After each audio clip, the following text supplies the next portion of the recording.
Greetings. This is Brother Eli. Welcome to Bible Truth Revealed. This channel is dedicated to exposing the lies of Christianity and revealing biblical truth. On this channel, we worship and serve the Most High God of Israel only.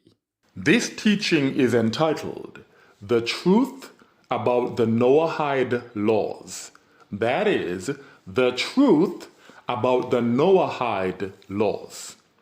In this teaching, I will expose yet another Jewish deception that is designed to discourage unsuspecting truth seekers from keeping the commandments of the Most High, God of Abraham, Isaac, and Jacob.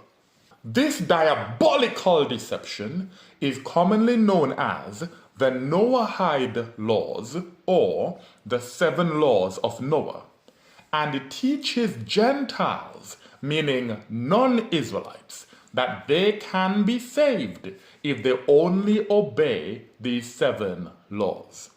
We will discover that this goes directly against the plain words of the Most High as revealed in the Holy Scriptures, which Christians call the Old Testament.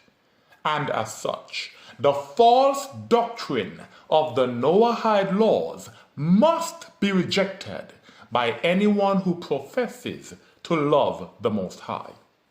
Pay close attention as we explore and answer the following questions. 1. What are the Noahide laws? 2. Who came up with the idea of Noahide laws? 3. Are there different sets of laws for Israelites and non-Israelites? 4. Should non-Israelites study the laws of the Most High? And 5. Should non-Israelites keep the Sabbath? Question 1. What are the Noahide laws? In the Encyclopedia Britannica, under the heading Noahide Laws, it says this. Beginning with Genesis chapter 2, verse 16, the Babylonian Talmud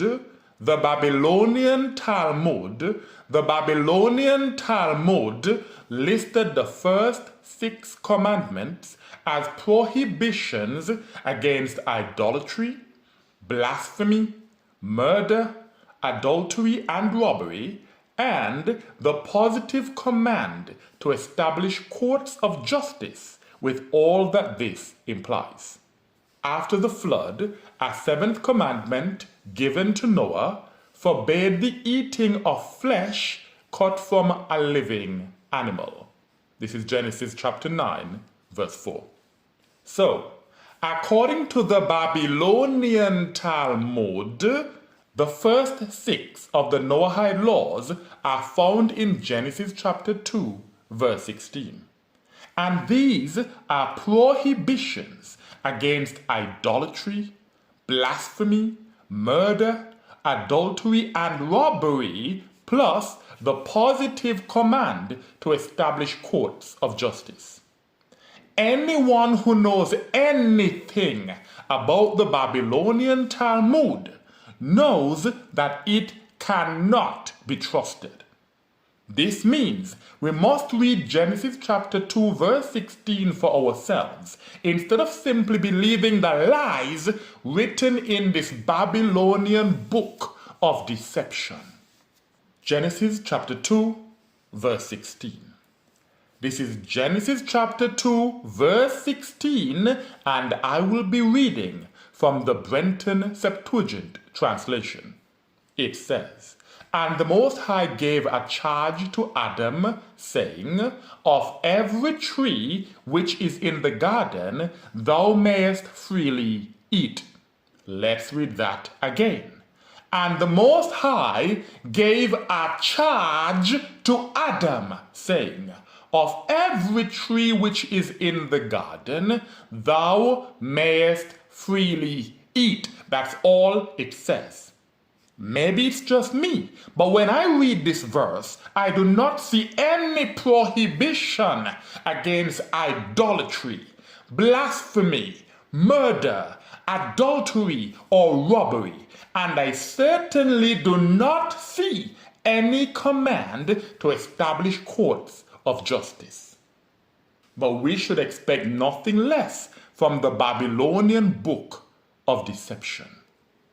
In the Encyclopedia Britannica, under the heading Talmud and Midrash, it says this: despite the central place of the Talmud in traditional Jewish life and thought, significant Jewish groups and individuals have opposed it vigorously.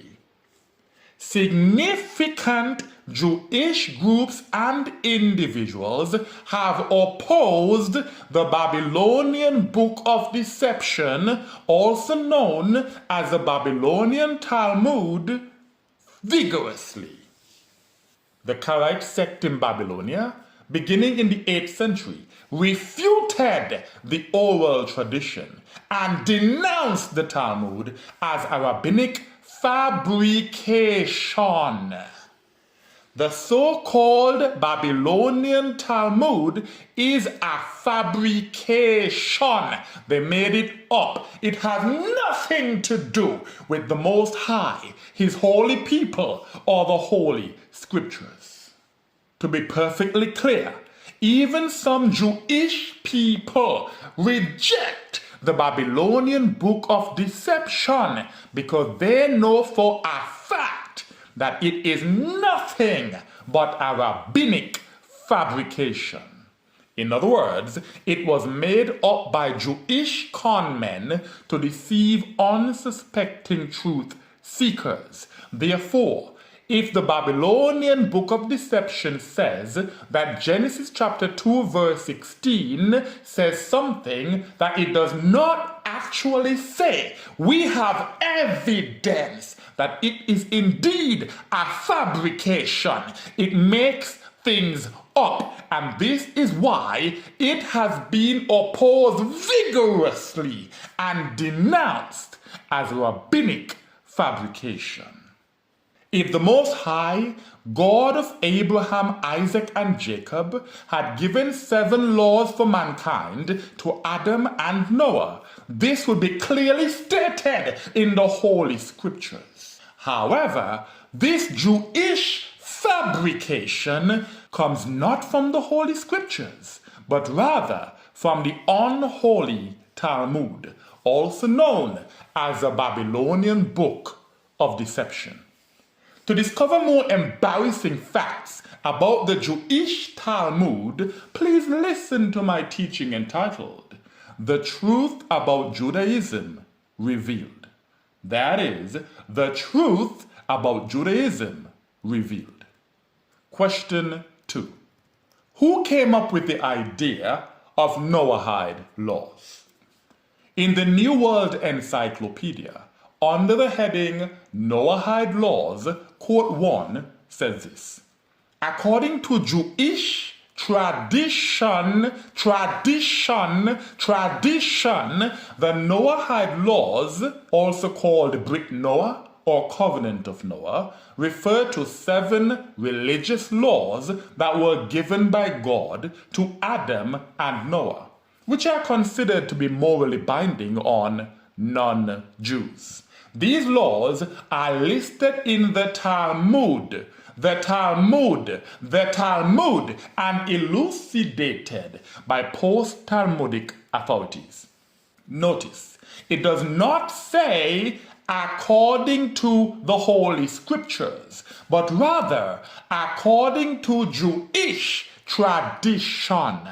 The Merriam-Webster Dictionary defines the word tradition as a belief or story, or a body of beliefs or stories relating to the past that are commonly accepted as historical, though not verifiable. So these are beliefs or stories that are commonly accepted as historical, but they are not verifiable. In other words, they cannot be proven to be true. The Babylonian Talmud is a collection of Jewish fables, much like Mother Goose or Aesop's fables. They cannot be proven to be true because they are not true. If the Most High wanted us to believe that He gave 7 Noahide laws to Adam and Noah, this would be plainly stated in the Holy Scriptures. We would not have to rely on Jewish fables. The truth is that the Most High did not command the Jewish people to teach the so-called Noahide laws to non-Israelites. Here is a Jewish rabbi revealing who exactly told them to teach non-Israelites to keep the so-called Noahide laws. Maimonides does say that we do have a mission to the Gentiles, and that is to teach them and encourage them in the observance of the 7 Noahide laws. Notice that he made no mention of the Most High, but rather he states that they do this because Maimonides told them to do so. Maimonides was a Jewish philosopher who had the audacity to oppose the plain words of the Most High. And now his followers do the same by teaching non-Israelites to keep the so-called Noahide laws instead of the commandments which the Most High Himself revealed. Again, the Most High did not command the Jewish people to teach the so-called Noahide laws to non-Israelites. They were commanded to do so by Maimonides. This is actually based on a passage in Maimonides where Maimonides says that the Jewish people have such an obligation. It should be clear by now that the concept of Noahide laws did not come from the Most High. So let's move on to question 3. Are there different sets of laws for Israelites and non-Israelites? According to the false doctrine of the Noahide laws, the Most High gave only 7 laws for the stranger, also known as a Gentile or non-Israelite, while the rest of His commandments are to be kept by Israelites only. Let's read a scripture that distinguishes between the Israelite and the stranger, which is a non-Israelite, and then we will learn that the Most High did not give 2 separate sets of laws for these 2 groups of people. 2 Chronicles chapter 6, verses 32 to 33. This is 2 Chronicles chapter 6, verses 32 to 33, and it reads thus: "And every stranger who is not himself of thy people Israel." So this is talking about non-Israelites. These are strangers who are not of the people Israel. They're not Israelites. Again, "And every stranger who is not himself of thy people Israel, and who shall have come from a distant land because of thy great name, and thy mighty hand, and thy high arm, when they shall come and worship toward this place, then shalt thou hearken out of heaven, out of thy prepared dwelling place, and shalt do according to all that the stranger," this is a non-Israelite, "shall call upon thee for, that all the nations of the earth may know thy name, and that they may fear thee as thy people Israel do." This is saying that the non-Israelites would fear the Most High in the same way that the Israelites do, and that they may know that thy name is called upon this house which I have built. This scripture identifies 2 groups of people who serve the Most High. One group is the Israelites, and the other is the non-Israelites, also known as strangers. Jewish con men have deceived the world into believing that there are separate laws for each of these groups. Let's hear what the Most High has to say about this. In Numbers chapter 15, verses 15 to 16 and 29 to 31. This is Numbers chapter 15, verses 15 to 16 and 29 to 31. It says, "There shall be one law, one law, one law for you," meaning the Israelites, "and for the strangers," meaning the non-Israelites abiding among you. Again, there shall be one law for you and for the strangers abiding among you.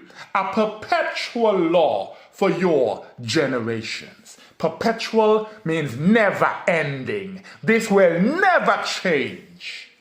As ye are, so shall the stranger be before the Most High. So what the Israelites do, the strangers or non-Israelites are required to do. That's what it means when it says, "As ye are, so shall the stranger be before the Most High." There shall be one law and one ordinance for you and for the stranger that abides among you. The Most High made it very clear that there is one set of laws for both the Israelites and the non-Israelites. Any non-Israelite who wants to serve the Most High only must keep his commandments, just as the Israelites do. As ye are, so shall the stranger be before the Most High.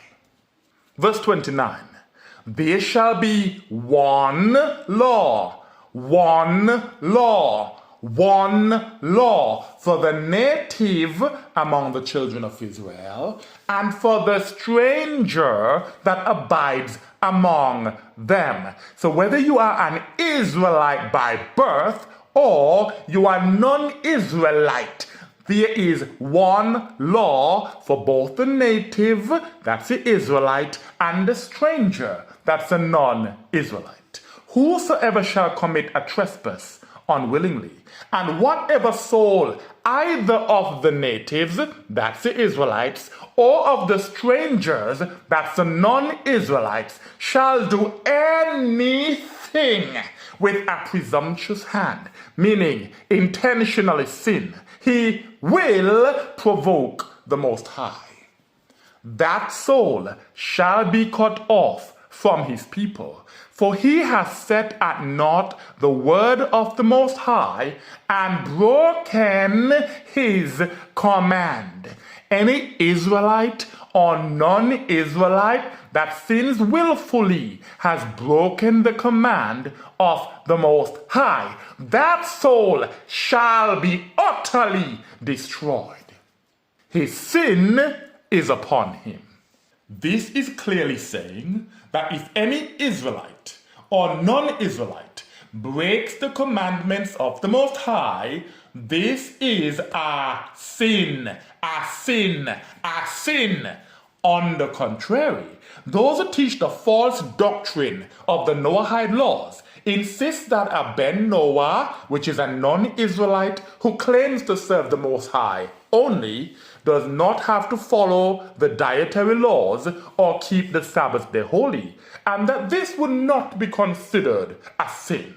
Only a wicked person could come up with something like this, after the Most High clearly stated that it is a sin for either an Israelite or a non-Israelite to break any of his commandments. Here is an example of a Jewish follower of Maimonides promoting this lie. So right now, if you have a person who's a Ben Noach, who eats whatever he wants or does whatever she wants on Shabbos, so it's no sin. Who will you believe? The Jewish conmen who desperately try to discourage non-Israelites from keeping the commandments of the Most High, or the Most High himself who said that there is one law for the Israelite and the non-Israelite. I choose to believe the Most High. To delve further into the subject of what the Most High requires of everyone who claims to serve him, whether an Israelite or a non-Israelite, please listen to my teaching entitled, What Does the Most High Require of Us? That is, what does the Most High require of us? Question 4. Should non-Israelites study the laws of the Most High? In Sanhedrin 59a of the Babylonian Book of Deception, Rabbi Yohanan said, a Gentile, meaning a non-Israelite, who engages in Torah study is liable to death. A Gentile who engages in Torah study, meaning studying the laws of the Most High, is liable to death. Again, the court says, a Gentile who engages in Torah study is liable to death. As it is written, Moses commanded us a law, an inheritance of the congregation of Jacob. The Torah is an inheritance for Jacob, not for the nations. End of quote.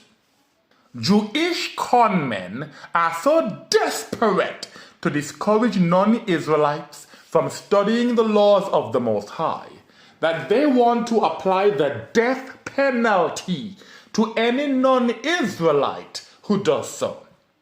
As far as they are concerned, non-Israelites must focus only on the so-called Noahide Laws. Listen to this deceiver. Non-Jews also have a mission and a goal and a purpose for which they will get paradise. They will get eternal reward in Olam Haba, just as Jews do. And the mission of non-Jews are the Noahide laws that were given to humanity. What's ironic about all this is that these Jewish people are non-Israelites themselves, and they spend an inordinate amount of time trying to understand the laws of the Most High. Yet they wish the death penalty on any non-Israelite who dares to do so. You just cannot make this up.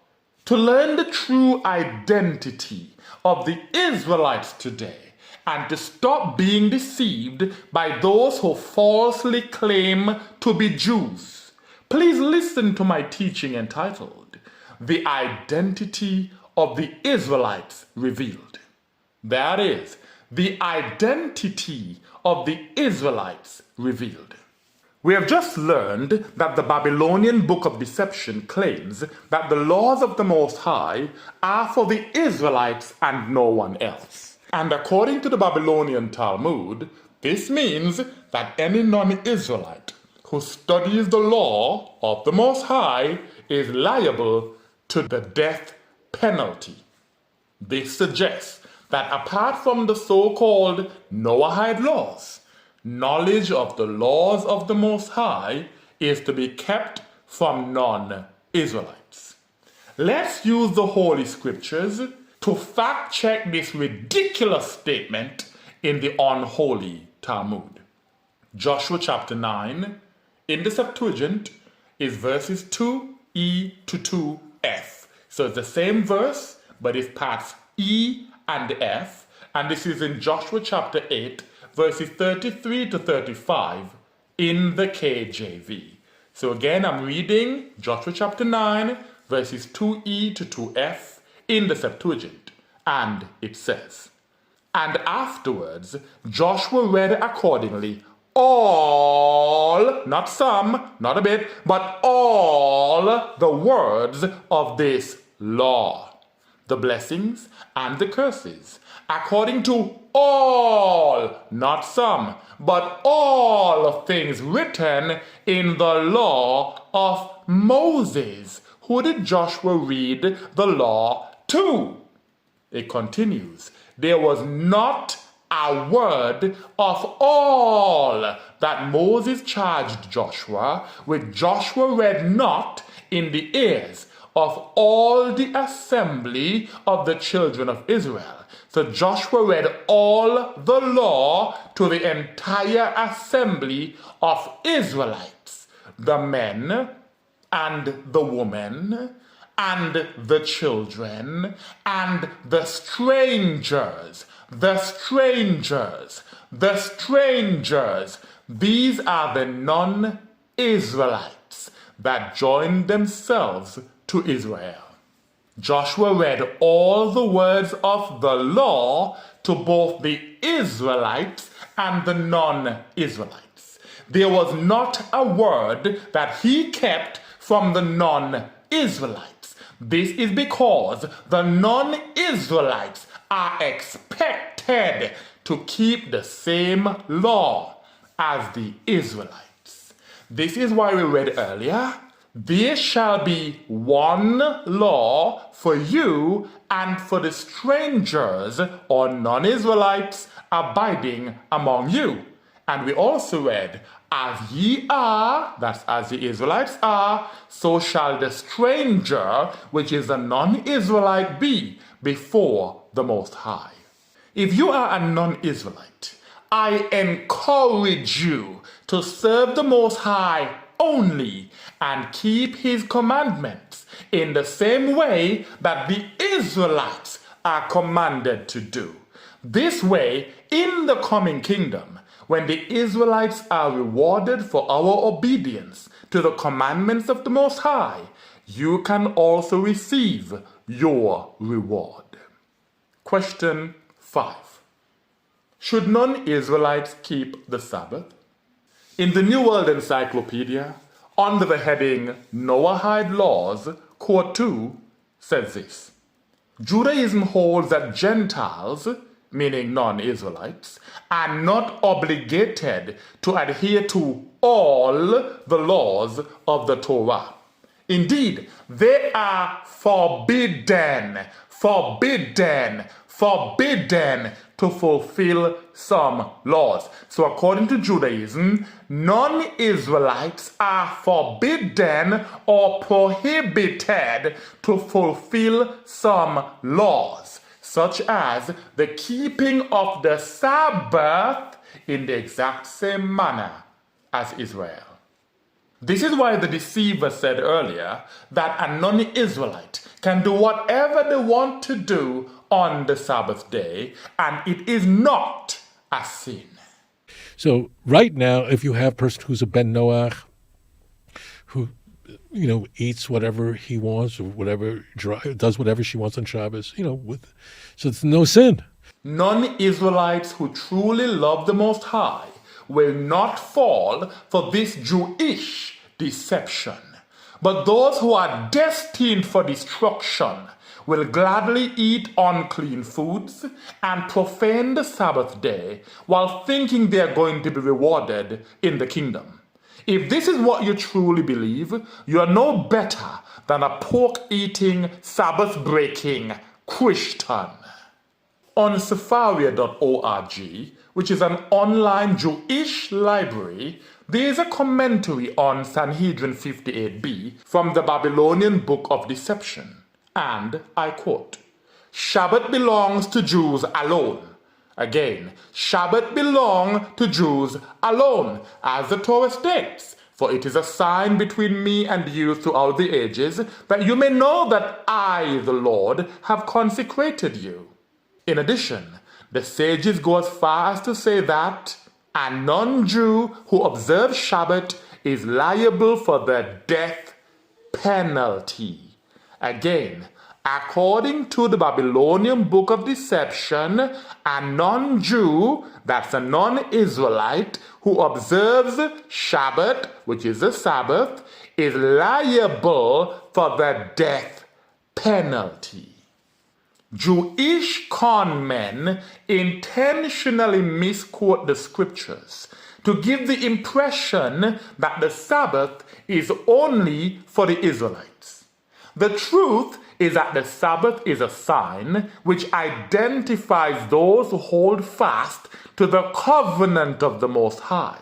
But this is not limited to the Israelites. we can read about non-Israelite strangers who keep the Sabbath and take hold of the covenant in Isaiah chapter 56, verses 6 to 8. This is Isaiah chapter 56, verses 6 to 8, and it says, "And I will give it to the strangers, the strangers, the strangers that attach themselves to the Most High, to serve Him and to love the name of the Most High, to be to Him servants and handmaids, and for all that keep my Sabbaths from profaning them, and that take hold of my covenant."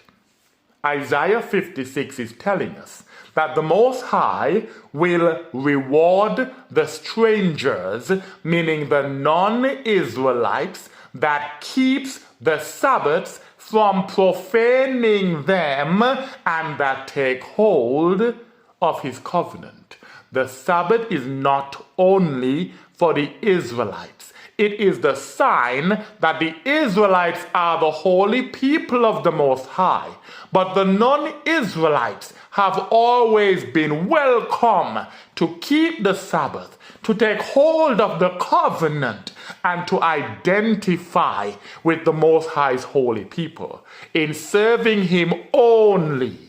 Verse 7 says, "I will bring them to my holy mountain and gladden them in my house of prayer. Their whole burnt offerings and their sacrifices shall be acceptable upon mine altar." The Most High will accept the offerings and sacrifices of the strangers who keep His Sabbath from profaning them. It continues, "For my house shall be called a house of prayer for all nations," not just for the Israelites, but for all nations, says the Most High, that gathers the dispersed of Israel. "For I will gather to Him a congregation." And this congregation that will be gathered to the Israelites are the non-Israelites who serve the Most High only and keep His commandments just as the Israelites do. To be perfectly clear, the Sabbath was indeed given to the Israelites, but anyone can keep the Sabbath day holy and take hold of the covenant. Apart from the children of Lucifer, also known as the so-called white men, who are destined for destruction, those non-Israelites who keep the Sabbath and take hold of the covenant will be richly rewarded in the coming kingdom. For irrefutable evidence that the strangers in Isaiah 56 are not Israelites, and to learn how they will be rewarded by the Most High in the coming kingdom, please listen to my teaching entitled, "The Children of Lucifer Are Not Included."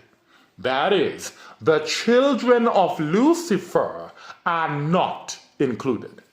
Finally, let's turn to a scripture which clearly shows the difference between the non-Israelites who obey the Most High and those who don't.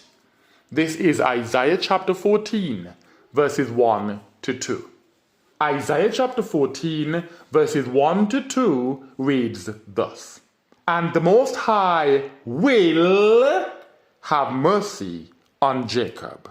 Will means it's future tense. These things I'm reading have not yet happened. So the Most High will, in the future, have mercy on Jacob and will yet choose Israel. That's the Israelites. "And they shall rest on their land." The Israelites are still scattered in the lands of our captivity. We are not yet resting on our own land, so this is a future prophecy. "And the stranger," meaning the non-Israelite, who who serves the Most High only and keeps his commandment, shall be added to them. This is how they are attached to the Israelites. We read about this in Isaiah chapter 56. Yea, shall be added to the house of Jacob. Let's read that again without commentary. And the Most High will have mercy on Jacob, and will yet choose Israel, and they shall rest on their land, and the stranger shall be added to them, yea, shall be added to the house of Jacob. The stranger who will be added to the Israelites when we rest on our own land are the non-Israelites, who serve the Most High only and keep his commandments in the same way that the Israelites do. And to reiterate, these are the same strangers mentioned in Isaiah 56, the ones who attach themselves to the Most High by keeping the Sabbath day holy and by taking hold of his covenant. Verse 2. And the Gentiles. So Gentiles are also non-Israelites. Let's find out what happens to this group of non-Israelites. It says, and the Gentiles shall take them and bring them into their place. So the Gentiles, the other non-Israelites, will take the Israelites into our land, and they shall inherit them. So the Israelites will inherit these non-Israelites that take us into our land, meaning they will become our slaves, and they shall be multiplied upon the land for servants and handmaidens. These non-Israelites that will take us into our land will become our servants and our handmaidens. And they that took them captives shall become captives to them. So this hasn't happened yet. It's still a future prophecy. And they that had lordship over them shall be under their rule. It should be clear that the Gentiles in this verse is referring to the non-Israelites who do not serve the Most High only, nor keep his commandments. They are the ones who will become slaves to the Israelites in the coming kingdom. This includes those who choose to listen to Jewish con men instead of obeying the plain words of the Most High, as they prefer to eat whatever they want, to do whatever they want to do on the Sabbath day, and so forth, while only keeping the so-called Noahide laws. They will become slaves to the Israelites in the coming kingdom. And the funny thing is that the Jewish conmen who are leading the so-called Ben Noah to a future of enslavement will not even make it to the kingdom themselves, because they will all be destroyed. Just like the Most High has a chosen people, Lucifer also has a chosen people, and these are the so-called Jewish people. This is why they work tirelessly to fulfill the desires of their father Lucifer. For a thorough understanding of why the children of Lucifer cannot be saved, please listen to my teaching entitled Gentiles and the Children of Lucifer. That is, Gentiles and the Children of Lucifer. In conclusion, the so-called Noahide laws are a Jewish fabrication that was concocted to discourage non-Israelites from studying the laws of the Most High or from keeping his commandments in the same way that Israelites do. The Most High, God of Abraham, Isaac, and Jacob, did not command the Jewish people to teach the rest of the world to keep the so-called Noahide laws. They received this command directly from their father Lucifer, and they were strongly encouraged by Maimonides to fulfill this Luciferian obligation. This is actually based on a passage in Maimonides where Maimonides says that the Jewish people have such an obligation. Do not be fooled by Jewish fables from the Babylonian Book of Deception, also known as the Babylonian Talmud. The plain words of the Most High, as written in the Holy Scriptures, which Christians call the Old Testament, clearly state that there shall be one law for the Israelite and the stranger or non-Israelite. Therefore, whether you are an Israelite or a non-Israelite, I encourage you to serve the Most High only and keep His commandments. This is the only way that you will be saved from the coming destruction. And with that I say, Salam.